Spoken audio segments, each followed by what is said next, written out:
स्वागत हमारे YouTube channel self study में। सभी को नमस्कार। यूजीसी नेट और एमपी सेट के पेपर वन में जो मैराथन क्लास हम लोग ले रहे हैं, मैराथन मतलब कि एक दिन में एक यूनिट कवर कर रहे हैं। उसमें आज सेकेंड यूनिट की बारी है, जिसका नाम है रिसर्च एप्टीट्यूड या फिर शोध अभिवृत्ति। तो हम लोग ज्यादा समय नहीं गवाते हुए रिवीजन के तौर पर इसको लिखेंगे।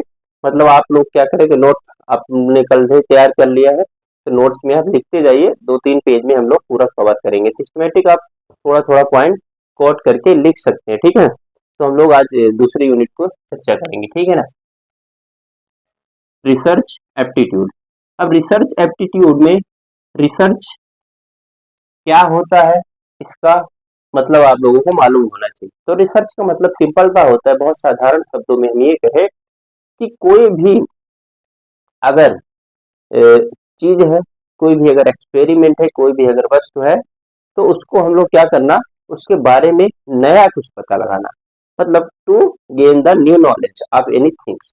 मतलब किसी वस्तु, किसी विषय, किसी के बारे में हम नई चीजों को एकत्रित करना या फिर पुनः जानने की कोशिश करना, क्या है, ये रिसर्च आता है।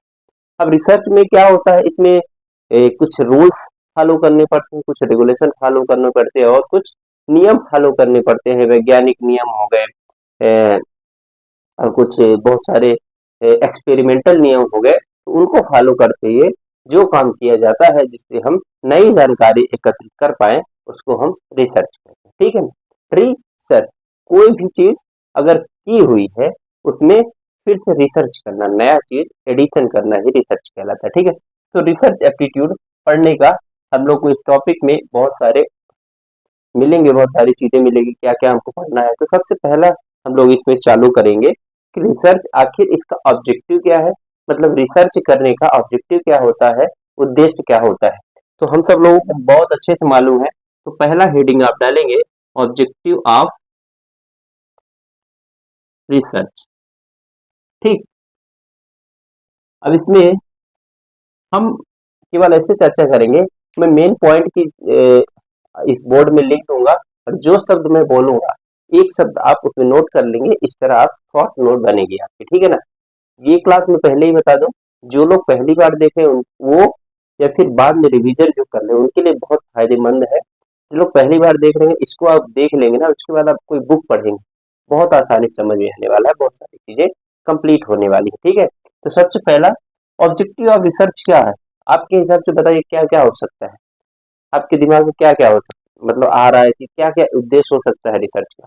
तो आपके दिमाग में आ रहा है कि क्या करना, नए फैक्ट को डिस्कवर करना। नंबर एक, डिस्कवरिंग द न्यू फैक्ट, ठीक है ना। आप लोग नोट डाउन करेंगे, डिस्कवरिंग द न्यू फैक्ट, नए नए तथ्यों को जानकारी एकत्रित करना, ठीक है। दूसरा क्या है, ट्रूथनेस, मतलब कोई भी अगर चीज है, कोई भी अगर है, मान लीजिए बोला गया है कि फला फला विराट कोहली बहुत अच्छा खेलता है, तो उसमें रिसर्च किया जाएगा कि क्या अच्छा खेलाता है, तो उसमें ट्रूथनेस, उसकी सत्यता की जांच की जाएगी। ये ऑब्जेक्टिव है। दूसरा नंबर, पहला डिस्कवरिंग द न्यू फैक्ट, दूसरा नंबर ट्रूथनेस की जांच करना, तीसरे बाद मैं यहाँ एक एक शब्द लिखता जाऊंगा, डिस्कवर द न्यू फैक्ट, ठीक है।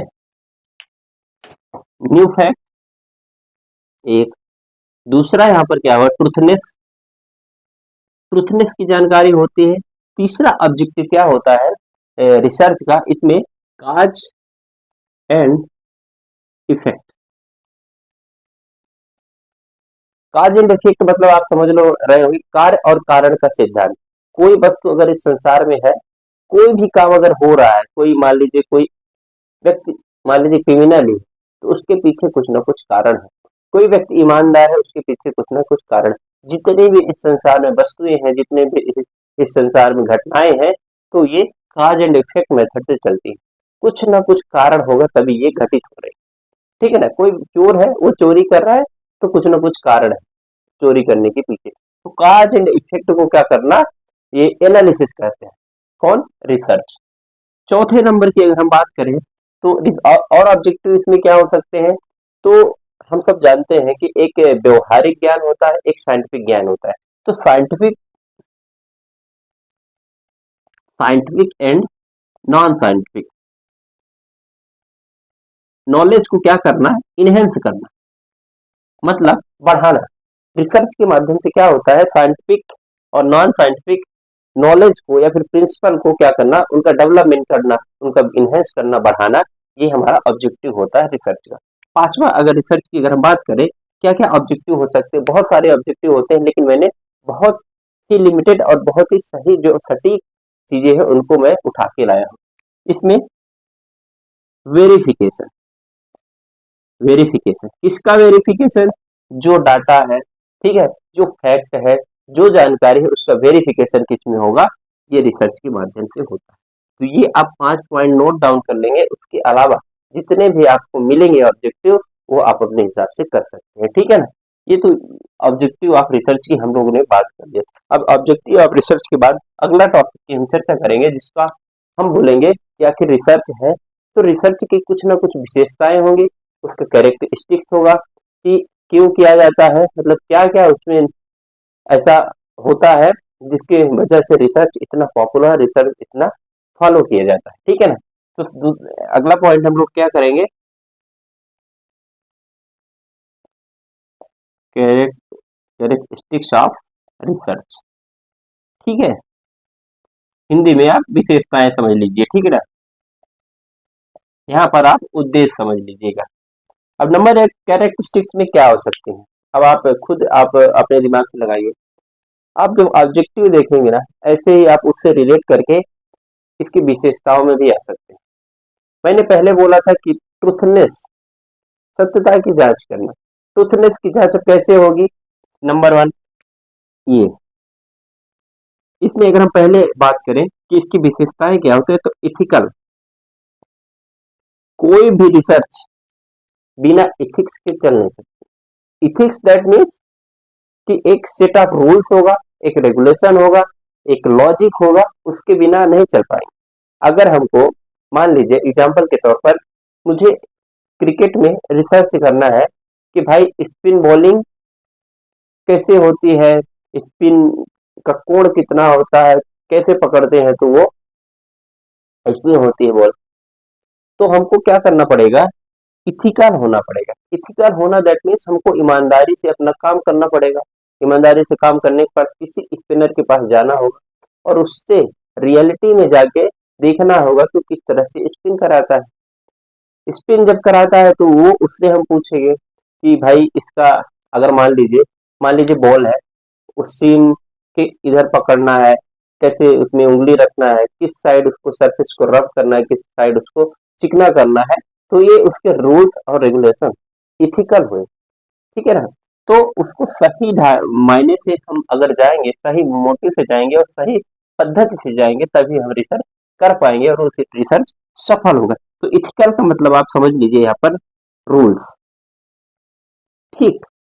दूसरी अगर हम बात करें इस कैरेक्टरिस्टिक्स की, मतलब विशेषताओं के, तो ये क्या होते हैं, इंपेरिकल होते हैं। इंपेरिकल, ये नैतिक होते हैं, इंपेरिकल होते हैं। इंपेरिकल का मतलब आप समझ लीजिए एक्सपीरियंस से। कोई भी रिसर्च बिना एक्सपीरियंस से नहीं आता। आप यूजीसी नेट और एमपी स्टेट का एग्जाम देंगे, तो नेट के एग्जाम में जेआरएफ होता है, जूनियर रिसर्च फेलोशिप। रिसर्च शब्द आया तो इतना जल्दी तो आपको कोई ऐसा रिसर्च वर्क मिला नहीं। जब आपने पीजी किया, उसके बाद नेट एग्जाम निकाले, उसके बाद आपको रिसर्च करने का मौका। इसका मतलब कि कहीं ना कहीं इसमें एक्सपीरियंस की जरूरत होती है, और वो एक्सपीरियंस आपकी पढ़ाई के रूप में है, आपके सब्जेक्ट का नॉलेज के रूप में है। तो एक्सपीरियंस बेस पर यहाँ पर रिसर्च किया जाता है, ये विशेषताएं शामिल होती हैं, ठीक है ना। तो रिसर्च हम लोगों ने कैरेक्टरिस्टिक देख रहे हैं कि किस तरह से आखिर रिसर्च चलता है, तो इसमें इंपेरिकल हो गया। तीसरे नंबर की अगर हम लोग इसमें चर्चा करें, तो ये साइक्लिक होता है।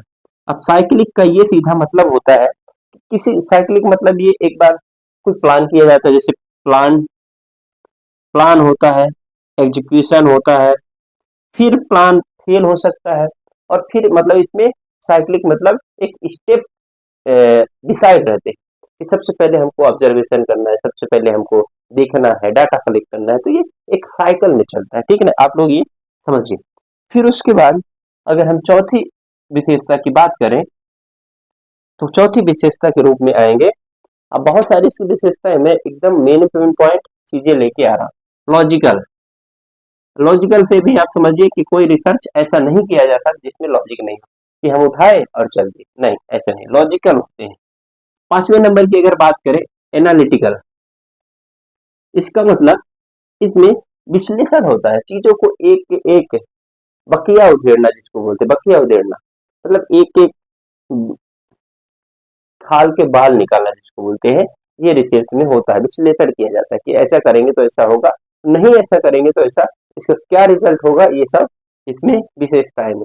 ये मैं इतना आराम से क्यों पढ़ा रहा हूँ, उसका रीजन यही है कि आपके अंदर एक समझ डेवलप हो जाए कि रिसर्च आखिर होता क्या है, ठीक है। और यहीं से क्वेश्चन आते हैं, उसको आराम से आपको ध्यान से देखना पड़ेगा और आपका दिमाग लगाना पड़ेगा, वहां से चीजें आएंगी। इंग्लिश में मैं ज्यादा क्यों लिख रहा हूँ कि आप इंग्लिश इजी होता है, हिंदी में थोड़ा सा कठिन होता है, इसलिए इंग्लिश शब्द आप जरूर देखें, ठीक है, खासकर पेपर वन के लिए। फिर छठवें अगर हम बात करें तो ये साइक्लिक होता है, हम लोगों ने देख लिया। उसके बाद ये क्रिटिकल भी होता है, उसके बाद रिलायबल होता है, एक्यूरेसी इसमें होती है, आप सब लोग सब लिख सकते हैं। क्या क्या हमने, क्रिटिकल, एक्यूरेसी होती है, फिजिबल भी होता है। ये इसका क्या है, विशेषता है, किसका, रिसर्च का। तो हम लोगों ने अभी तक यहाँ पर दो टॉपिक आराम से पढ़ लिए हैं, और आप बाकी सारी विशेषताएं आप लोग इनसे कनेक्ट कर सकते हैं और इसे ला सकते हैं, ठीक है ना। वेरी इसमें क्या बोलते हैं, साइक्लिक हो गया, एम्पेरिकल, एथिकल हो गया, लॉजिकल हो गया, क्रिटिकल हो गया, ये सारी इसकी विशेषता है, ठीक। उसके बाद अब हम लोग अगले टॉपिक की ओर बढ़ते हैं, जिसका नाम है कि आखिर स्टेप क्या क्या होते हैं। कोई भी अगर आपको रिसर्च वर्क करना है, रिसर्च काम करना है, तो क्या क्या स्टेप, हमने ऑब्जेक्टिव देख लिया, हमने विशेषताएं देख लिया, अब स्टेप देख लेते हैं कि आखिर रिसर्च में स्टेप क्या क्या होते हैं, ठीक है। तो हम सबसे पहले यहाँ पर स्टेप लिखेंगे, step of research.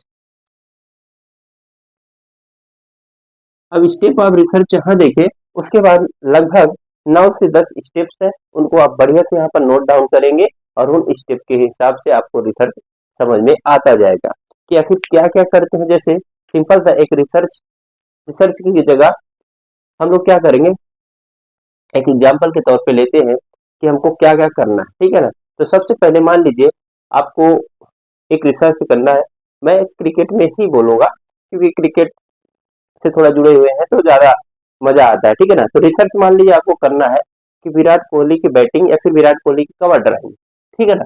Virat Kohli की कवर ड्राइव में अगर आपको रिसर्च करना है, तो रिसर्च करने के लिए सबसे बड़ी बात ये होगी कि सबसे पहला कोई भी रिसर्च करते हैं तो उसके प्रॉब्लम जो है ना, पहचान उसको करना पड़ेगा कि अगर हम ऐसा कैसे हम जाएंगे उस प्रॉब्लम तक, कि विराट कोहली तक हम पहुंचेंगे कैसे, ठीक है ना।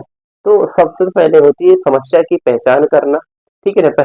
उसके बाद क्या होता है कि साहित्य परीक्षण, हिंदी में कहते हैं उसको, लिटरेचर, लिटरेचर रिव्यू कहते हैं, ठीक है ना, साहित्य समीक्षा कहते हैं। उसमें ये है कि आज तक किसी ने रिसर्च तो नहीं कर लिया है कि हाँ कवर ड्राइव पे रिसर्च हो चुका हो और विराट कोहली के, और हम उसी में फिर से रिसर्च करने जा रहे हैं, नहीं, ये हमको चेक करना पड़ेगा। सबसे पहले प्रॉब्लम है कि आखिर कवर ड्राइव होती क्या है, उसको हम रिसर्च क्यों कर रहे हैं, ये प्रॉब्लम की पहचान कर लेते हैं। फिर साहित्य समीक्षा, लिटरेचर, कोई ऐसा डॉक्यूमेंट है तो नहीं जहाँ पर रिसर्च हो चुका है। फिर उसके बाद हम लोग क्या करेंगे कि वहां तक पहुंच गए कि हाँ किसी ने विराट कोहली के कवर ड्राइव पर आज तक रिसर्च नहीं किया है। फिर वो क्या करेंगे, हम लोग वहां तक पहुंचेंगे और उसका फार्मूलेशन करेंगे। फार्मूलेशन मतलब कि हम लोग को भी मालूम होना चाहिए कि आखिर जो ग्राउंड होता है वो किस साइड, वो कवर ड्राइव होता है, कवर होता है कौन सा पोजीशन है, तो हम लोग उसको फार्मूलेशन करेंगे, हाँ यहाँ पर कवर होता है और ऐसे हेड पोजीशन और ऐसे बैटर का, बैट्समैन पोजीशन होता है। तो हम फार्मूलेशन करेंगे कि अगर आप वो दाएं साइड से, अपने दाएं से सीधे और इधर दाएं हाथ के बीच से मारेगा तभी उसको कवर ड्राइव बोलते हैं, तो वो फार्मूलेशन हुआ, ठीक है ना। फिर उसमें हम लोग हाइपोथेसिस करेंगे। हाइपोथेसिस मतलब कि हम लोग ये देखेंगे कि शायद उसका वजन, मान लीजिए विराट कोहली का फिटनेस बहुत अच्छा है इसलिए वो कवर ड्राइव कर पाता है, उसके हाथ ऐसे हैं और उसका पैर पोजीशन ऐसा है इसलिए वो कर पाता है। ये हमारा हाइपोथेसिस है, जरूरी नहीं वो किस बेस पे कर पाता है, वो जानेंगे, ठीक है ना। तो ये हाइपोथेसिस एक बनाना हुआ, ये रिसर्च के हम लोग जितने भी शब्द हम लोग यूज कर रहे हैं अभी लिखेंगे और वो स्टेप है सब रिसर्च के, ठीक है ना। फिर उसके बाद डाटा कलेक्शन हम लोगों ने देख लिया कि आखिर कवर ड्राइव किए हैं तो भाई कितने चौके मारे हैं अभी तक, डाटा कलेक्ट करेंगे कि कितने चौके अभी तक मार चुके हैं, तब ना हम उसमें रिसर्च करने जा रहे हैं। ठीक है ना। और रिसर्च जिस टॉपिक पे हो रहा मतलब वो अद्भुत है, कोई भी चीज आसान नहीं है। जैसे स्वर कोकिला लता मंगेशकर के गले पे रिसर्च हो रहा है कि भाई क्यों आखिर ऐसा गाना गा लेते थे। ठीक है ना। तो ये सब रिसर्च का टॉपिक होते, बहुत क्रिटिकल टॉपिक होते, बहुत इंपॉर्टेंट। तो हम लोग डाटा कलेक्ट कर लेंगे। ठीक है ना। फिर वो डाटा को एनालिसिस करेंगे कि आखिर कब कब और कितनी स्लो गेंदों में कितने फास्टर के विरुद्ध मारता है, किसने कितने स्पिनर के विरुद्ध, कितने स्लो स्पिनर के विरुद्ध। तो वो हम सब डाटा को एनालिसिस करेंगे, फिर उसको डाटा को इंटरप्रेट करेंगे। इंटरप्रेट मतलब हम सारा चीज जानकारी ले लिए, उसके बाद हम लोग डाटा को करेंगे, हाँ ये स्पिनर के विरुद्ध मारता है, जब ये ऐसे पोजीशन होता है तब मारता है, और जो इतने से इतने ओवर के बीच में ज्यादा कवर ड्राइव लगे हैं। तो डाटा को इसको व्याख्या करना हुआ। ठीक है। और फिर लास्ट में क्या हम लोग रिपोर्ट बनाएंगे, सारा कुछ की आखिर किस तरह से समस्या के हम लोग प्रॉब्लम को पहचान करके और किस तरह में उस तरह कवर ड्राइव के बारे में हम लोग सारा कुछ डाटा का रिपोर्ट देंगे और लास्ट में कंक्लूजन लिखेंगे। तो एक हम लोगों ने नॉर्मल से एग्जांपल समझा। और रिसर्च आप किसी भी विषय में ले सकते हैं, पढ़ाई के विषय में हो गया, पॉलिटिकल पॉलिटिकल साइंस हो गया, और आपके मान लीजिए महात्मा गांधी हो गए, उनमें रिसर्च करना है तो उसमें भी सारे पहचान हमको करना है। ठीक है। तो सबसे पहले स्टेप ऑफ रिसर्च हम लोगों ने क्या किया था, आइडेंटिफाई, लिखिएगा आप, आइडेंटिफाई द प्रॉब्लम, पहला स्टेप। ठीक है, ऐसे ही लिखिएगा, आइडेंटिफाई द प्रॉब्लम। दूसरी बात क्या, अगर आइडेंटिफाई जब हो जाएगी प्रॉब्लम तो हम लोगों ने क्या बोला था, लिटरेचर रिव्यू, मतलब हिंदी में साहित्य की समीक्षा। पहले तो कभी नहीं हो सका है, कोई ऐसा डाटा है तो नहीं पहले से कोई ऐसा, तो उसकी हम जानकारी ले लेंगे। ठीक है। और आइडेंटिफाई द प्रॉब्लम, समस्या को सबसे पहले हम लोग समझेंगे। तीसरे नंबर की अगर हम बात करें तो क्या करेंगे, हम लोग फॉर्मुलेशन करेंगे। ठीक है ना, फॉर्मुलेशन करेंगे। और जब फॉर्मुलेशन हो जाएगा तो हम लोग डाटा कलेक्शन करेंगे, डाटा कलेक्शन करके एनालिसिस, एनालिसिस करेंगे। अब एनालिसिस करने के बाद हम लोग क्या करेंगे, डाटा को एनालिसिस कर लिए, डाटा को यहाँ पर फॉर्मुलेशन कर लिए, और एक दो तीन फॉर्मुलेशन, डाटा छोड़ा एक एक सेकंड, फॉर्मुलेशन करने के बाद एक स्टेप हम लोग और बीच में करेंगे जिसको हाइपोथेसिस। हम लोग अभी हाइपोथेसिस मतलब परिकल्पना करेंगे, एक बार अपने से भी सोचेंगे कि ऐसा होता है, शायद ऐसा होता है, ऐसा होता है, इसलिए ऐसा होता है। मतलब कोई जरूरी नहीं हो सही हो रिजल्ट, लेकिन हम लोग शायद वाला टर्म लगाते हैं। ठीक है ना, हाइपोथेसिस। फिर डाटा कलेक्शन एनालिसिस करते हैं, और एनालिसिस करने के बाद फिर हम interpret, interpret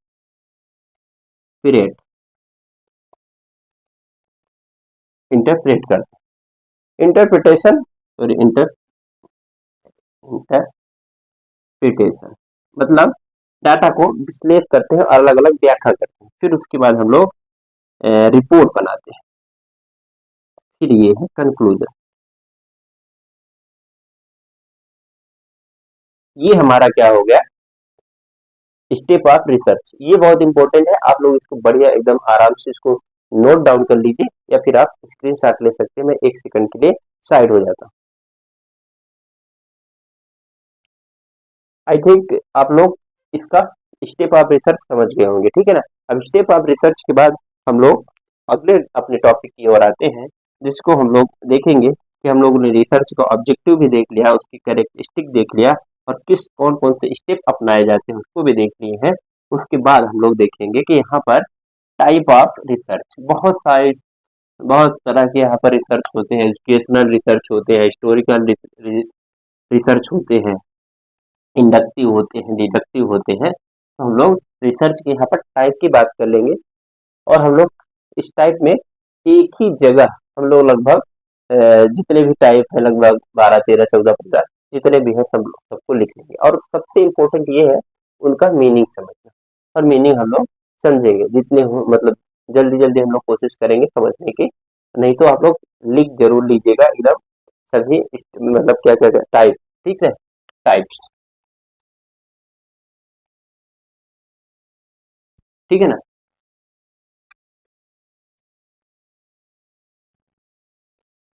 types types of research की अगर हम बात करें तो यहाँ बहुत सारे टाइप होते हैं। मैं बोलूंगा, आप लोगों को मालूम होगा, बहुत सारे लोगों को ये मालूम होगा कि कौन कौन से होते हैं टाइप। तो सबसे पहले टाइप या फिर रिसर्च की बहुत सारी विधियां होती हैं, ठीक है ना, उन्हीं को हम लोग टाइप भी बोलते हैं, या फिर विधियां किस तरह विधियों से रिसर्च किए जाते हैं, तो उसी में माना जाता है, ठीक है ना। तो हम लोग टाइप में पहला टाइप अगर देखें तो फंडामेंटल टाइप फंडामेंटल टाइप के बाद अप्लाइड टाइप। मैं ज्यादा बात नहीं करूंगा, क्योंकि हम लोग रिवाइज करें। फंडामेंटल मतलब क्या बोलते हैं इसको, मौलिक मौलिक मौलिक अनुसंधान, ठीक है। इसके सबसे आगे आर आप समझ लीजिएगा रिसर्च। फंडामेंटल रिसर्च मतलब मॉडलिंग रिसर्च। कोई भी अगर रिसर्च रैंडमली हम किसी सब्जेक्ट को कर रहे हैं, किसी भी नॉर्मल चीज को कर रहे हैं जिसमें अगर रिसर्च होता रहता है नॉर्मली, तो वो फंडामेंटल रिसर्च है।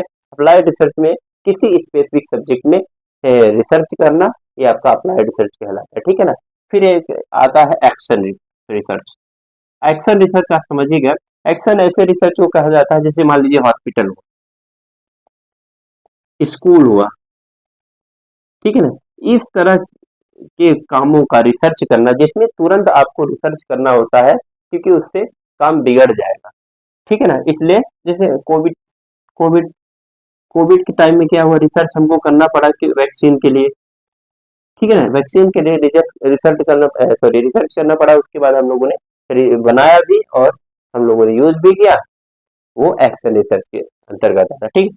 फिर चौथे प्रकार की अगर हम बात करें, तो इसमें एक्शन के बाद अगर हम बोले तो डिस्क्रिप्टिव डिस्क्रिप्टिव डिस्क्रिप्टिव रिसर्च। इसमें आप सर्वे वाला पोर्शन ज्यादा रहता है। विश्लेषण विश्लेषणात्मक रिसर्च कहते हैं। इसमें आप जब रिसर्च करते हैं तो ऐसे काम को करते हैं जिसमें आपको आपको सर्वे करना पड़ा, डाटा इकट्ठा करना पड़ता होता है, ठीक है ना। एक्सपेरिमेंटल एक्सपेरिमेंटल से आप सब समझ रहे हैं, इसमें बताने की जरूरत नहीं है। हिस्टोरिकल रिसर्च आपको भी मालूम है, इतिहास से संबंधित। इसको ऐतिहासिक, इसको एक्सपेरिमेंट को हिंदी में आप लोग अनुप्रयोगिक शायद बोल सकते हैं, प्रायोगिक बोल सकते हैं, डिस्क्रिप्टिव को विश्लेषणात्मक बोल सकते हैं। फिर आता है आपको क्वालिटेटिव रिसर्च, ठीक है ना, मतलब गुणात्मक। ऐसा रिसर्च करना जिसमें गुणात्मक चीजों की वैल्यू देखी जाती है, उसको हम क्वालिटेटिव कहते हैं। जैसे डाटा की क्वालिटी इकट्ठा करना, ठीक है ना। इसमें दो मेथड होते हैं, जैसे इंडक्टिव इंडक्टिव एंड डिडक्टिव, ठीक है। इंडक्टिव डिडक्टिव की हम लोग आगे बात भी करेंगे। ये एक रिसर्च का टाइप है, यहीं पर बात ही कर लेते हैं। इंडक्टिव रिसर्च, 9वें नंबर का आपका डिडक्टिव। इनको समझिएगा थोड़ा, इंडक्टिव और डिडक्टिव। तो इंडक्टिव और डिडक्टिव में होता क्या है कि इंडक्टिव मेथड जो होता है, तो उसमें नीचे से मतलब एक क्या बोलते हैं, सिंपल लेवल से एडवांस लेवल पे रिसर्च किया जाता है। समझ रहे हैं, सिंपल लेवल से एडवांस। मान लीजिए महात्मा गांधी के सिद्धांतों के बारे में अगर रिसर्च करना है, तो सबसे पहले हम सिंपल लेवल महात्मा गांधी के नॉर्मल से जन्म स्थल देखेंगे, अफ्रीका वाला पूरा पढ़ेंगे, फिर सत्याग्रह पढ़ेंगे, फिर उनके लास्ट में मतलब एडवांस लेवल तक हम लोग जाएंगे, सर्वोदय के नियम तक जाएंगे, अहिंसा तक जाएंगे। तो ये सिंपल टू एडवांस लेवल होता है, कौन, आपका इंडक्टिव। और डिडक्टिव में होता है एडवांस टू सिंपल लेना, एडवांस टू सिंपल रिसर्च करना, ठीक है ना। इसमें मान लीजिए एग्जाम्पल के तौर पर हमको एक फ्रूट मिला, ठीक है ना। फ्रूट मान लीजिए एप्पल मिला, और एप्पल को हमको उसमें रिसर्च करना है, तो हम लोग एप्पल का पहले नॉर्मल बेसिक चीजें नहीं जानेंगे कि ये ऐसा शेप का होता है, रेड कलर का होता है, इसमें बीज होते हैं, ये नहीं देखेंगे। उसमें हम सबसे पहले उसका ये देखने लगेंगे कि इसमें आयरन पाया जाता है, हमारे स्वास्थ्य के लिए लाभदायक होता है, मतलब उसकी बड़ी बड़ी चीजें, एडवांस लेवल की चीजें जानेंगे। फिर नॉर्मल लास्ट में जानेंगे कि एप्पल वो भी कहलाता है जिसका शेप ऐसा इस कलर का होता है, यहाँ पर चपटा होता है और लाल कलर का। तो एडवांस टू सिंपल चीजें। फिर 10वें नंबर की अगर हम बात करें, तो रिसर्च के टाइप या फिर विधियां बोले तो डिडक्टिव हो गया, इंडक्टिव हो गया और हिस्टोरिकल हो गया। उसके बाद एक्स पोस्ट, ये इंपॉर्टेंट थोड़ा है इसलिए मैं, बहुत सारी है, ठीक है ना, पर मैं कुछ छांट के लाया हूँ जो एग्जाम में।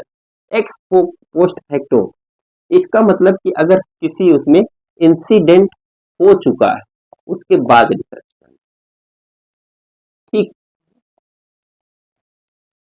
इंसिडेंट के बाद रिसर्च करना एक्स पोस्ट फैक्टो कहलाता है, ठीक है ना। तो इतने सारे रिसर्च हम लोगों ने 10 रिसर्च लगभग यहाँ पर पढ़ लिए हैं, आप उसका मतलब समझ लिए हैं और वो आपको एग्जामिनेशन में अगर आएगा तो आप लोग यहाँ पर समझ के अपने स्तर से इसको डील कर पाएंगे, ठीक। उसके बाद हम लोग अब अगले टॉपिक की ओर बात करेंगे। थोड़ा सा एक बहुत छोटा सा टॉपिक है,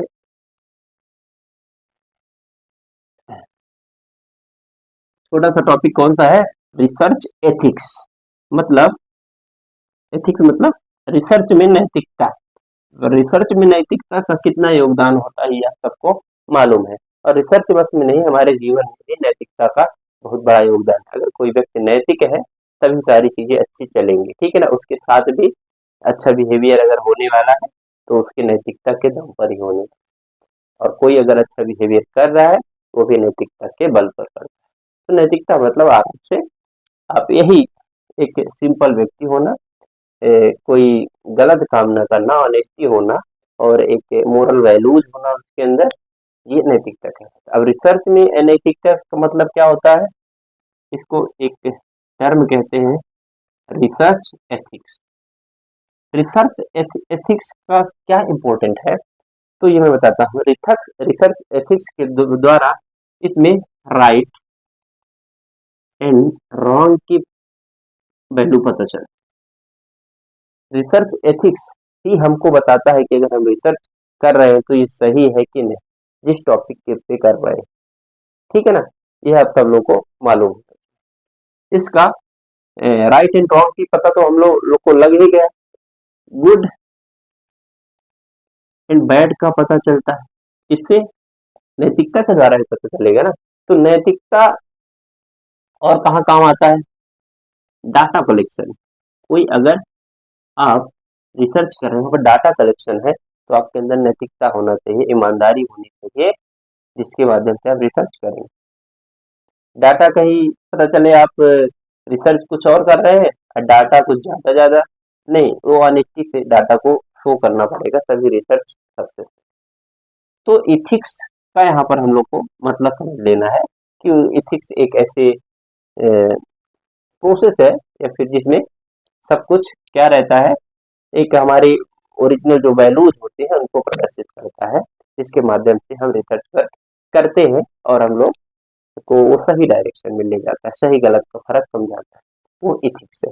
ये इतना, इसलिए मैं बोला छोटा सा टॉपिक है। तो इतना हो गया हमारा रिसर्च एथिक्स। अब रिसर्च एथिक्स के बाद हम लोग एक टॉपिक की बात करेंगे जिसको कहते हैं सैम्पलिंग मेथड। सैम्पलिंग मेथड का मतलब, सैम्पलिंग मेथड, सैंपल तो आप सब लोग जानते होंगे कि आखिर सैंपलिंग है क्या, ठीक है ना। तो सैंपलिंग का सीधा मतलब है कि आप मान लीजिए, आप जैसे हम लोग के घर में या फिर कहीं भी नॉर्मल से चावल अगर देखना होता है कि चावल पक गए हैं कि नहीं पके हैं, तो इंसान पूरा कोई बटुआ होता है उसको निकाल के नहीं देखता है, एक दो चावल ले लेते हैं, वही सैंपल पता चल जाता है कि सारा कुछ पका हुआ है। तो इसी तरह सैंपलिंग मेथड होती है रिसर्च में, ठीक है ना। अब सैंपलिंग मेथड इसमें हम लोग क्या देखेंगे मोस्टली कि पॉपुलेशन से रिलेटेड हम लोग सैंपलिंग मेथड यहाँ पर पढ़ेंगे कि लोगों को, मान लीजिए हमको जानना है कि एक कम्युनिटी में, एक समाज में कैसे कैसे लोग हैं और किस वर्ग के लोग हैं। तो हम लोग क्या करेंगे, सबको थोड़ी ना बुलाएंगे, चार पांच को बुला लेंगे, उससे पूछ लेंगे चार सवाल। भैया सिगरेट पीते हो, नहीं पीते। भैया दारू पीते हो, नहीं पीते। भैया फ्रूट खाते हो, हाँ खाते हैं। तो हम लोग को ये पता चल जाएगा कि ये जो कम्युनिटी है, ये जो पर्टिकुलर एरिया में व्यक्ति है, तो ठीक ठाक, ठीक ठाक दैट मीन्स कि मैंने जैसे बोला कि फ्रूट खाते हैं और वाइन और सिगरेट, सिगरेट का पूछा तो नामे जवाब है, तो मतलब हम लोग समझ लेते हैं कि ये लोग ठीक ठाक व्यक्ति हैं, अपने स्वास्थ्य के प्रति सजग हैं। तो ये हमारा कहने का मतलब सैंपलिंग से हुआ, ठीक है ना। तो सैंपलिंग मतलब 4-6 लोगों को जांच कर लेना। अब सैंपलिंग में कुछ मेथड होती है जिसमें आप लोग समझे, एक प्रोबेबिलिटी होती है, एक नॉन प्रोबेबिलिटी प्रोबेबिलिटी मेथड होती है। प्रोबेबिलिटी मतलब होता है हम लोग का कि हम लोग एक अनुमान, प्रायिकता मतलब चांसेस क्रिएट करना, जो मैथमेटिक्स में हम लोगों ने प्रोबेबिलिटी पढ़ा है, ऐसे इसमें भी है, ठीक है ना। तो इसमें कोई भी प्रोबेबिलिटी में मतलब रैंडमली कोई भी भाग ले लेता है और क्या करना पड़ता है, हम किसी से भी पूछ सकते हैं सिंपल के तौर पर कुछ बिना, ठीक। और नॉन प्रोबेबिलिटी में क्या होता है कि हम एक क्राइटेरिया डिसाइड किए रहते हैं।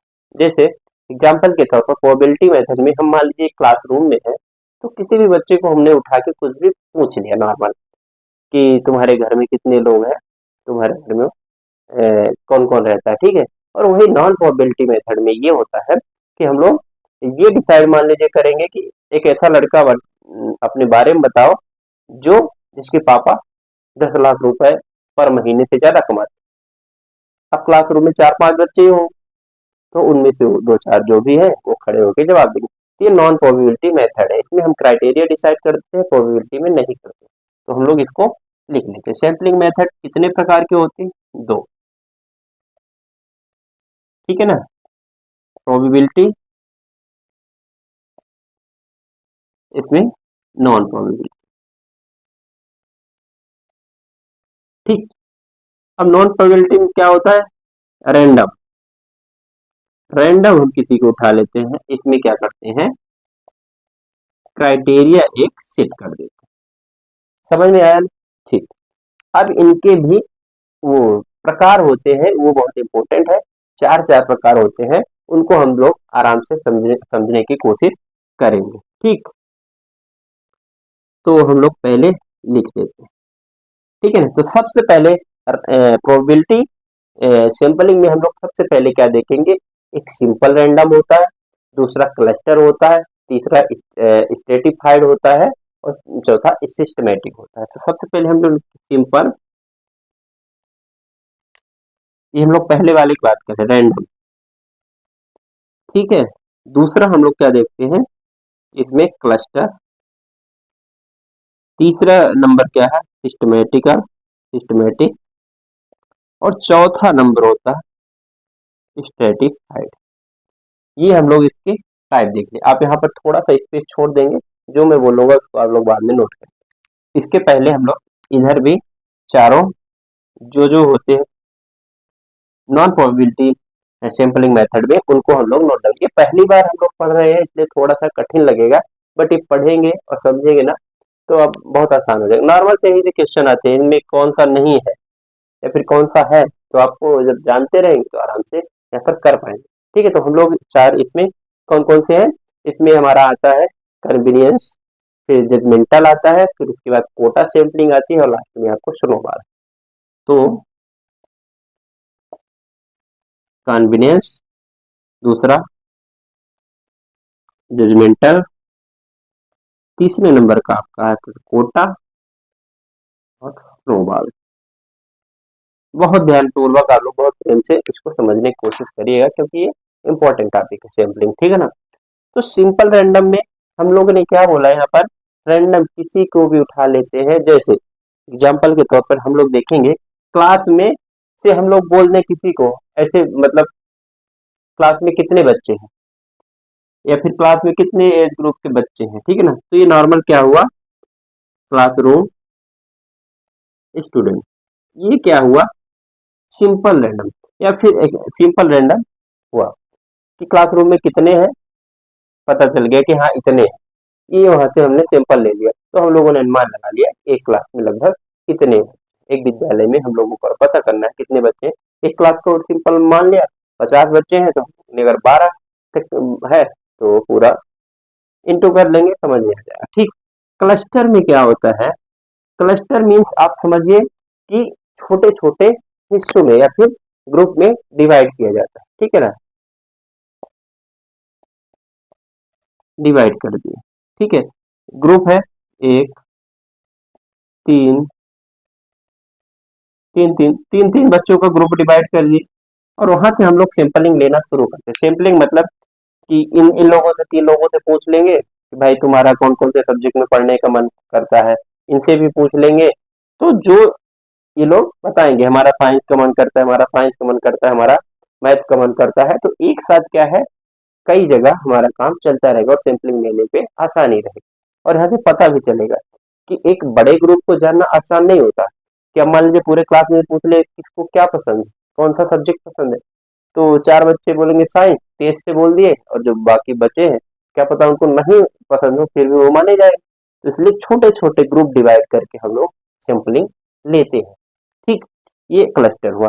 सिस्टमेटिक में क्या होता है, सिस्टमेटिक में एक ये भी सिंपल रैंडम टाइप का ही होता है, लेकिन इसमें एक सिस्टम होता है। जैसे मान लीजिए हम लोगों ने बोल दिया एक स्कूल है, एग्जाम्पल स्कूल के तौर पर, कि यहाँ पर सिस्टम हमने बना दिया कि 15 से जो 20 साल के स्टूडेंट है, 20 साल के, 25 साल के हैं, 25 से लेके 30, अरे सॉरी यार इतने बड़े बड़े थोड़े बच्चे होते हैं, कॉलेज मान लीजिए, ठीक है, 25 से 30 साल, यहाँ पे मान लीजिए 18 साल, 18 से 20। तो इसमें हम लोग एज क्राइटेरिया डिसाइड कर दिया और बोल दिए कि सिस्टम से, और ये बोल दिए कि जो 20 साल तक का बच्चा रहेगा वो आराम से 9 बजे क्लास आएगा। फिर ये बोल देंगे जो 20 से 25 साल के अंदर रहेगा वो 8 बजे आएगा, जो 30 साल का है उसको 6 बजे ही आना है।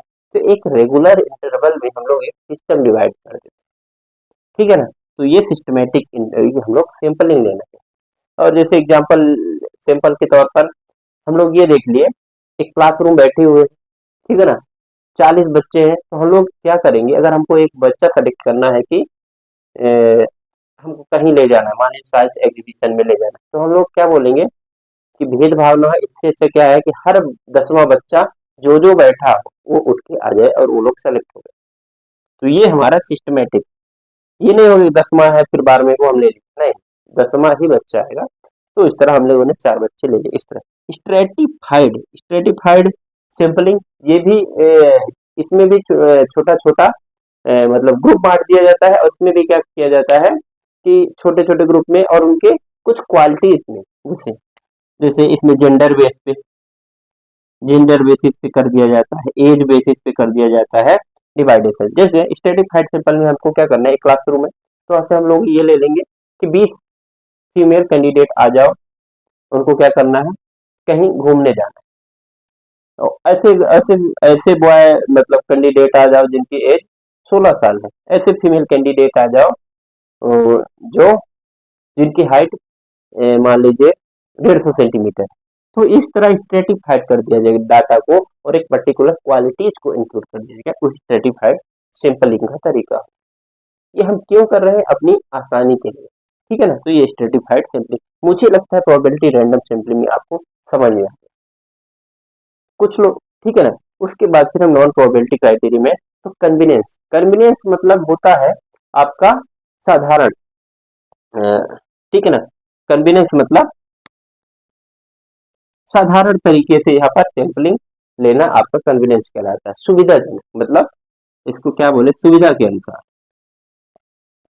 ठीक है ना, मतलब इसमें बहुत ज्यादा परेशान होने की बात नहीं है। मान लीजिए डाटा कलेक्ट करना है, किसी मान लीजिए एनजीओ एक खोलना है, तो हमको क्या करना है, ऐसे तो पूरे जिले में जाना चाहिए, लेकिन आप सुविधा है कि हमारे गांव के बगल में 4 लोग रहते हैं, उनसे 4 लोगों से पूछ लिया कि भाई तुमको क्या कमी है, उनने बोल दिया भैया हमारे पास कंबल नहीं, हमारे पास तकिया नहीं, हमारे पास चप्पल जूते नहीं है, तो हम उसी हिसाब से एनजीओ खोल लेंगे।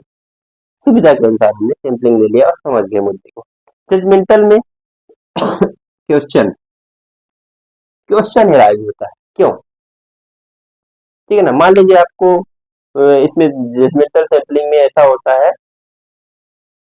कि आपको मान लीजिए कुछ, मान लीजिए एक ग्रुप में हम लोग को पूछना है कि तुम सिगरेट क्यों पीते हो, तुम दाल चावल क्यों नहीं खाते हो, और तुम क्रिकेट क्यों खेलते हो। तो वहां से एक हमको ये भी पता चला कितने लोग दाल चावल खाते हैं, कितने लोग सिगरेट पीते हैं, और कितने लोग क्रिकेट खेलते हैं, और वहां से जजमेंटल क्यों का भी आंसर आ जाए। हम लोग उनको जज कर रहे हैं किसी पर्टिकुलर बेस। कोटा सिंपल क्या होता है, इसमें हम लोग एग्जाम्पल वही कर लेंगे। कोटा, कोटा मतलब हिंदी में तो मुझे इतना, कोटा, कोटा एग्जाम्पल मैं समझा रहा हूँ कि इसमें हम थोड़ा सा चॉइस बेस्ड रहते हैं सैंपलिंग में। जैसे हम लोगों ने पूछ लिया 20 बच्चे हैं एक क्लासरूम में, मैं बार बार सिगरेट और शराब या फिर कुछ भी पूछ रहा तो उसका अन्यथा मतलब नहीं है, ठीक है ना। ये तो सब लोगों को नोन है कि सिगरेट और शराब बहुत अच्छा नहीं होता है। बाकी वो आपके अपने ऊपर है, दिमाग के ऊपर कि हाँ पीना है कि नहीं। तो कोटा सैंपलिंग में ये है कि हम लोगों ने किसी से पूछा, एक ग्रुप मान लीजिए हम लोग को मिला, तो उनसे पूछा कितने लोग कौन से सिगरेट आते हैं, ब्लैक, ब्लैक आते हैं, कौन से सिगरेट और कौन से सिगरेट का नाम बताइए, मुझे अभी भूल रहा है। मान लीजिए एक्स वाई जेड सिगरेट के 3 ब्रांड आते हैं, उनमें से कौन कौन से क्या पीते हैं, ठीक है ना, क्रिस्टल, ठीक है ना, ब्लैक, मिंट, ऐसा कुछ आते हैं ना। तो एक्स वाई जेड कौन कौन से व्यक्ति कौन कौन से लोग पीते हैं, तो उनसे हम लोग एक सैंपल इकट्ठा करते हैं कि, और उससे ये पता चलता है ये सिगरेट ज्यादा लोग पीते हैं, ठीक। यहाँ से हम कोटा। फिर स्नोबॉल सैंपलिंग बहुत इंपॉर्टेंट होता है। स्नोबॉल सैंपलिंग में ये होता है कि ये थोड़ा ग्रुप होता है एक, और ग्रुप में से हमको एक निकालना होता है। मतलब मान लीजिए एग्जामिनेशन हुआ, 1 लाख लोग फॉर्म भरे, उसमें से 2000 लोगों का इंटरव्यू हुआ, और एक हमको 100 लोग सेलेक्ट करना हो। ये हुआ आपका स्नोबॉल सैंपल, ठीक है ना। तो वहां से हम लोग एक को कर लेंगे। वो सैंपलिंग जो है ना, एग्जामिनेशन आजकल होता है तो वो एक तरह से सैंपलिंग है। इतने लोग फॉर्म भरते हैं, एक लोग को हमको सेलेक्ट करना पड़ता है, वो सैंपलिंग का एक तरीका होता है, वो छटनी करने का, ऊपर लाने का एक तरीका होता है। ये हम लोग ने क्या देख लिया, सैंपलिंग। अब सैंपलिंग मेथड के बाद हम लोग ये देखेंगे कि आखिर, अब आप लोग थोड़ा सा स्क्रीनशॉट ले सकते हैं, और उसके बाद हम लोग ये देखेंगे कि हाइपोथेसिस एक टॉपिक आता है, तो हाइपोथेसिस में क्या क्या आता है उसके बारे में हम लोग थोड़ा सा चर्चा करेंगे, ठीक है ना। तो आप लोग इसका तब तक स्क्रीनशॉट लीजिए, फिर हम लोग हाइपोथेसिस की बात करेंगे, ठीक। तो अभी तक हम लोगों ने ये बात कर लिया रिसर्च एप्टीट्यूड में, ऑब्जेक्टिव बात कर लिया हम लोगों ने, कैरेक्टरिस्टिक्स बात कर लिया, उसके टाइप्स बात कर लिया, और उसके बाद सैम्पलिंग मेथड कर लिया, रिसर्च एथिक्स क्या होता है, ये बातें कर लिया। उसके बाद हम लोग लगभग ये 35 से 40 मिनट की मुझे लगता है क्लास हो चुकी है। अब हमारे पास 20 मिनट और है, 20 मिनट में हम लोग कंप्लीट करने की कोशिश करेंगे क्या, हाइपोथेसिस, जो बहुत इंपॉर्टेंट, ठीक। अब हाइपोथेसिस, हाइपोथेसिस ये एक टॉपिक ही है। हाइपोथेसिस का ये मतलब होता है कि क्या करना, एक्सपेक्टेड रिजल्ट की हम लोग डिमांड करते हैं। क्या करते हैं, एक्सपेक्टेड रिजल्ट, ठीक है। इसमें शायद की बात करते हैं, शायद की बात ये करते हैं, उसके बाद एजम्पशन करते हैं, ठीक है। एजम्पशन मतलब एक धारणा बनाते हैं, ठीक है ना। जरूरी नहीं है कि जो चीजें हमने सोचा है वो सही ही हो। एग्जाम्पल के तौर पर 3 दोस्त हैं, मान लीजिए ए बी सी, ठीक है ना। वो लोग बोलते हैं कि नहीं ऐसा करेंगे, 3 आइडिया देते हैं, और आइडिया से ये सक्सेस होने का एक जो रास्ता जाता है, जरूरी नहीं तीनों का लिया जाता है। कोई बोलता है कि नहीं ज्यादा पढ़ने से सक्सेस मिलेगा, कोई बोलता है नहीं कम भी पढ़ो तो चलेगा, कोई बोलता है नहीं पढ़ो ही नहीं तो भी मिल जाएगा। तो ये एजम्पशन है सक्सेस मिलने की, जरूरी नहीं है कि वो चीजें सही हो। तो हाइपोथेसिस तो सीधा सा मतलब है कयास लगाना, शायद बोलना, एजम्पशन लगाना, ये हमारा आइडिया देना, जरूरी नहीं हो सही, ठीक है ना। अब नेचर क्या होता है ये पढ़ लेना, नेचर ऑफ हाइपोथेसिस। नेचर कई बार क्या होता है, हाइपोथेसिस लगाने के लिए भी बहुत सारे चीजों की जरूरत पड़ती है, ऐसे ही हम लोग अनुमान नहीं लगा सकते हैं, ठीक है ना। क्योंकि हाइपोथेसिस लगाना अच्छी बात है। अगर आपके लिए, आपके दिमाग में 2024 का जनरल इलेक्शन है, लोकसभा, तो उसमें आप लोग हाइपोथेसिस लगाते हैं कि 400 पार आएगी कि नहीं आएगी, मोदी जी इस बार आएंगे कि नहीं आएंगे, हाँ यार आ सकते हैं, नहीं आ सकते हैं, राहुल गांधी बन सकते हैं, इंडिया इंडिया गठबंधन को इतने सीट मिल सकता है, नहीं मिल सकता, ये क्या है, हमारे हाइपोथेसिस, हमारे कयास है। तो ये लेकिन कॉन्सेप्ट बेस पे है। जैसे हमने हाइपोथेसिस लगा दिया कि 400 पार इस बार आना ही आना है बीजेपी को या फिर एनडीए को, वो किस बेस पे है, पुराने रिजल्ट को देख, कॉन्सेप्ट को देख, ठीक है ना। तो ये ऐसा नहीं है कि हवा में सारी चीजें बात करते हैं। नेचर क्या होता है हाइपोथेसिस का, नंबर 1 कॉन्सेप्चुअल, कॉन्सेप्चुअल नेचर हुआ, ठीक, उसके बाद वर्बल होता है, वर्बल नेचर हुआ, उसके बाद फिर क्या बोलते हैं, डिक्लेरेटिव नेचर होता है। डिक्लेरेटिव मतलब हम लोग डिक्लेयर करते हैं ना, डिक्लेरेटिव नेचर हुआ किसका, हाइपोथेसिस का। उसके बाद एम्पेरिकल होता है, एम्पेरिकल मतलब एक एक्सपीरियंस का लेना, ठीक है, एम्पेरिकल, ठीक है ना। नॉर स्पेसिफिक मतलब जरूरी नहीं है विशिष्ट हो, और नॉट जनरल, ये जनरल भी नहीं होता, नॉट जनरल, ठीक है, जनरल भी नहीं होता और बहुत ज्यादा स्पेसिफिक नहीं होता। ये नेचर होता है हाइपोथेसिस। अब सबसे इंपॉर्टेंट ये है कि हाइपोथेसिस के टाइप कितने हैं, और उसको हम लोग पढ़ लेंगे, तो उसके बाद हम लोग आगे बढ़ने वाले हैं। मैं इसको यहाँ पर नहीं मिटा रहा हूँ, क्योंकि हम लोग एक ही बोर्ड पे, जिससे आप लोग स्क्रीनशॉट लेने में आसानी है, ठीक है ना। तो टाइप क्या पढ़ लेते हैं, टाइप किसके, हाइपोथेसिस के। अब हाइपोथेसिस के टाइप में दो तरह के टाइप होते हैं, बहुत आराम से इसको आप समझने की कोशिश करिएगा। नंबर वन होता है नल हाइपोथेसिस, इसको मैं आराम से लिखूंगा, इसको आप नोट डाउन कर लीजिए, ठीक है ना। फिर उसके बाद हम लोग टाइप में बात करते हैं। टाइप पहला नंबर का है नल हाइपोथेसिस, ठीक, और दूसरे नंबर के आता है आपका नल हाइपोथेसिस के बाद अल्टरनेटिव।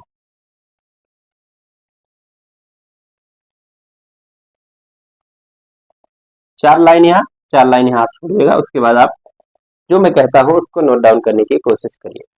सबसे पहला इसका इंडिकेशन होता है, सबसे फर्स्ट पॉइंट आप नोट करेंगे, इसका इंडिकेशन H0 से, ठीक, क्योंकि नल है, नल मतलब कुछ नहीं, ठीक।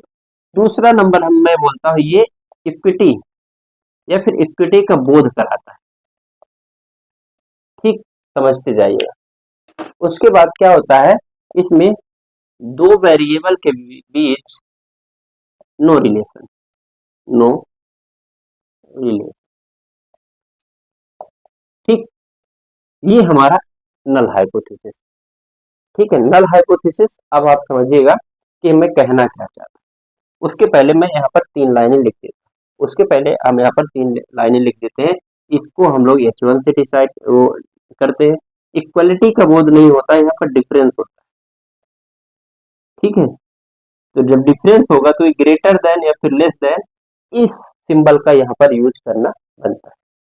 इसके बाद हमने और क्या बोला, रिलेशन होता है, कुछ ना कुछ दो वेरिएबल के बीच में संबंध होता है, ठीक, संबंध होता है, रिलेशन होता है,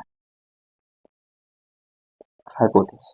अब हम समझते हैं नल हाइपोथेसिस में क्या है, एचओ से डिसाइड करिए, इक्विटी का बोध होता है। यहाँ पर जितने भी हाइपोथेसिस, हाइपोथेसिस मतलब परिकल्पना है, उसमें क्या होगा कि हमेशा कुछ ना कुछ संबंध बताया जाएगा। मान लीजिए कोई तीन वेरिएबल ए बी सी, ठीक है ना, तो उसमें क्या कहा जाएगा, उनमें कुछ ना कुछ आपस में संबंध नहीं है, बिल्कुल भी नहीं है उन तीनों में हाइपोथेसिस में, इनके मतलब इस वाले नल वाले हाइपोथेसिस में कोई भी आपस में संबंध मिलेगा ही नहीं।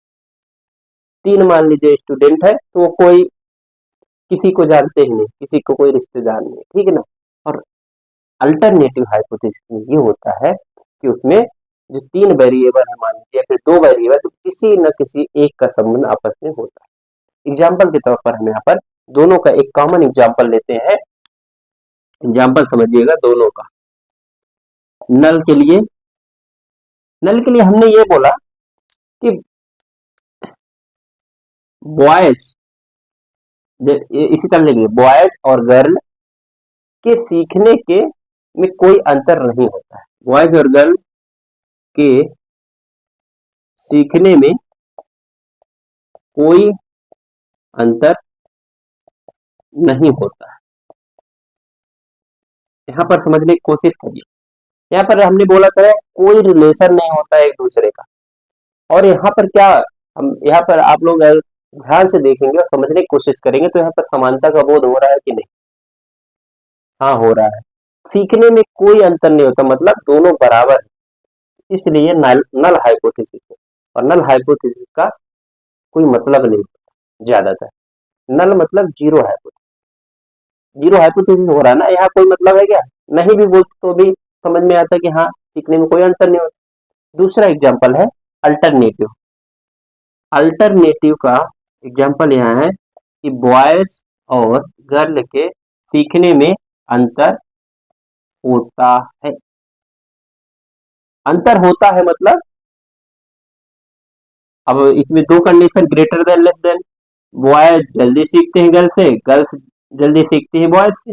यहाँ पर अंतर हो रहा है कि नहीं हो रहा है? हो रहा है। तो ये इक्वलिटी का बोध कराता है, ये यहाँ पर डिफरेंस क्रिएट करता है अल्टरनेटिव हाइपोथेसिस। ये समझ में आया? अब मैं कितना समझा पा रहा हूँ आप समझने की कोशिश करिएगा, ठीक है ना। इसमें रिलेशन होता है, देखिए ये रिलेशन का symbol, greater than, less than, बड़ा है छोटा है, यहाँ पर संबंध है आपस में, ठीक है ना। यहाँ पर कोई संबंध नहीं, यहाँ बराबरी की बात कर दिया, खत्म बात। ठीक, यहाँ पर अब उसके बाद फिर क्या होता है, यहाँ पर नल हाइपोथेसिस और हम लोगों ने अल्टरनेटिव हाइपोथेसिस को समझा। और जो नल हाइपोथेसिस, जितने भी नल हाइपोथेसिस होते हैं वो क्या होते हैं कि अगर नल हाइपोथेसिस को सही नहीं माना जाता है, ठीक है ना, उसको वो फिर अपने आप क्या होता है, अल्टरनेटिव हाइपोथेसिस हो जाता है। यहाँ पर नल हाइपोथेसिस में जो सही नहीं माना जाता है, सही नहीं माना जाता है उसको, फिर वो अपने आप अल्टरनेटिव हाइपोथेसिस वो बन जाता है। जब ये नहीं सही होगा तो अल्टरनेटिव हाइपोथेसिस हो जाएगा। इतना हम, मुझे लगता है आपको समझ में आ गया होगा। अब हम लोग थोड़ा सा बात करते हैं कि हाइपोथेसिस में क्या होता है। हाइपोथेसिस की टेस्टिंग की जाती है, ये आप स्क्रीनशॉट लीजिए इसको, ठीक है। हाइपोथेसिस पे टेस्टिंग लास्ट टॉपिक हम लोग एकदम चल रहे हैं, एकदम लास्ट में, मुश्किल से 5 या 7 मिनट का और आपका क्लास बची है, उसके बाद हम लोग ये चैप्टर भी क्लोज करने वाले हैं क्योंकि ये कंप्लीट हो। तो टेस्टिंग किसका? Testing of hypothesis. हाइपोथेसिस हम लोग टेस्टिंग करेंगे। इसका मतलब कि इसमें एरर की हम लोग बात करेंगे। किसकी बात करेंगे? एरर। एरर कैसे आती है, तो इसके भी दो है टाइप। टाइप 1 जिसको अल्फा से डिनोट करते हैं, इसको टाइप 2 यानी बीटा से डिनोट। ये जनरली कोई पढ़ाता नहीं है, ठीक है ना, ये समझने की कोशिश करिए। इसमें एक टर्म लिख लीजिए आप, फॉल्स पॉजिटिव। इसमें आप क्या कर लीजिए, दूसरा टर्म इसमें लिख लीजिए कि फॉल्स नेगेटिव।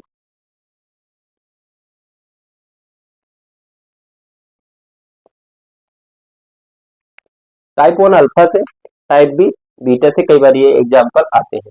अब इसमें होता ये है कि एरर कैसे टेस्टिंग की जाती है। तो मान लीजिए नल हाइपोथेसिस कोई है, ठीक है ना, हम लोग जान रहे हैं नल हाइपोथेसिस है, इसका इससे कोई संबंध नहीं है, लेकिन हम उसको रिजेक्ट, क्या है, जब हम उसको रिजेक्ट कर देते हैं, ठीक है ना, इसका मतलब कोई चीज पॉजिटिव है लेकिन उसको हम फाल्स कह देते हैं, ये नल हाइपोथेसिस क्या हो गया, पॉजिटिव हो गया, मतलब सही हो गया उस हिसाब से, लेकिन उसको हम रिजेक्ट कर देते हैं, तो ये अल्फा आपको कहलाता है। क्या कहलाता है? इसमें रिजेक्ट कर देंगे जब नल हाइपोथेसिस को, इसमें नोट डाउन करें, हाइपोथेसिस को रिजेक्ट कर देते हैं, ये सब कर देते, ठीक है। अब नल हाइपोथेसिस को रिजेक्ट हम करेंगे कब? जब नल हाइपोथेसिस होगा, कोई भी चीज आपस में संबंधित नहीं हो, इक्वलिटी की भावना होगी, तो वो नल हाइपोथेसिस सही है, लेकिन हम लोग उसको रिजेक्ट कर रहे हैं कि नहीं, ऐसा नहीं, ठीक। उसके बाद आता है फॉल्स निगेटिव। ये देखिए पॉजिटिव आया था, लेकिन हम लोगों ने क्या कर दिया था, फॉल्स कर दिया था, उसको रिजेक्ट कर दिया। अब फॉल्स निगेटिव क्या है? जब हम नल हाइपोथेसिस जो गलत, यहाँ पर ध्यान दीजिए, नल नल हाइपोथेसिस, नल हाइपो क्या था, गलत था, निगेटिव था, लेकिन हम लोग उसको रिजेक्ट नहीं कर पाए, मतलब हम लोग उसको रिजेक्ट नहीं कर पाए, ये आपका टाइप 2 यानी बीटा टाइप का एरर। ये आप लोगों को समझ में आ गया। फॉल्स पॉजिटिव इसीलिए हमने लिखा, फॉल्स नेगेटिव इसीलिए हमने लिखा। जब नल हाइपोथेसिस निगेटिव है, गलत है, बट हम उसको रिजेक्ट नहीं कर पाते हैं, तो वो वहां पर टाइप बी हाइपोथेसिस कहलाता है। और यहाँ पर पॉजिटिव होता है, नल हाइपोथेसिस सही है, बट उसको हम फाल्स बना देते हैं, यानी रिजेक्ट कर देते हैं। तो मुझे लगता है कि आज की क्लास में सारे के सारे जितने टॉपिक हमने रिसर्च से रिलेटेड चर्चा किया वो आपको समझ में आ गया। रिसर्च के ऑब्जेक्टिव, रिसर्च की विशेषताएं, रिसर्च के प्रकार, उसके बाद हम लोगों ने सैंपलिंग देखा, सैंपलिंग के बाद हाइपोथेसिस देखा, हाइपोथेसिस के प्रकार देखे, हाइपोथेसिस के टेस्टिंग देखा। तो इससे ज्यादा आपके रिसर्च एप्टीट्यूड टॉपिक में कुछ है नहीं। आप बिल्कुल जाके आप निश्चिंत होकर इसको पढ़िए, ऑब्जेक्टिव लगा लीजिएगा, उसके बाद आपके क्वेश्चन बनना ही बनना, मैं ये आपको गारंटी कह सकता हूँ। और ये आपको 3-4 पेज में आ गया होगा, इसको आप रिवाइज कर लेंगे तो आराम से आपका काम होने वाला है। और अपने दोस्तों तक भी आप इस क्लास को पहुंचा सकते हैं, क्योंकि आज तक के यूजीसी नेट के इतिहास में न आपके यूट्यूब में, न ऑनलाइन न ऑफलाइन, कोई भी 1 घंटे में एक टॉपिक को ऐसे कवर नहीं करता है, ठीक है ना। तो मैंने बहुत ही मेहनत करके इस टॉपिक को कवर करने की कोशिश किया और आपके पास डिलीवर करा। तो आप लोगों को ये क्लास कैसी लगी हमको कमेंट बॉक्स में कमेंट करिए। और जो जो टॉपिक पे आपको और आगे चाहिए, अभी तो फिलहाल यूजीसी नेट और एमपी सेट के लिए हमारी क्लासेस चल रही हैं, हम सारे टॉपिक पेपर 1 के कंप्लीट करेंगे, उसके बाद नेक्स्ट हम कुछ प्लान करेंगे। आप कमेंट कर सकते हैं, ठीक है ना। तो धन्यवाद, आप लोग ऐसी क्लास को देखते रहिए, और हो सके अगर ठीक ठाक लगे तो अपने दोस्तों को भी आप दिखा सकते हैं, नहीं ठीक ठाक लगे तो आप अपने तक सीमित रख सकते हैं। धन्यवाद, मिलते हैं अगली क्लास में। जय हिंद।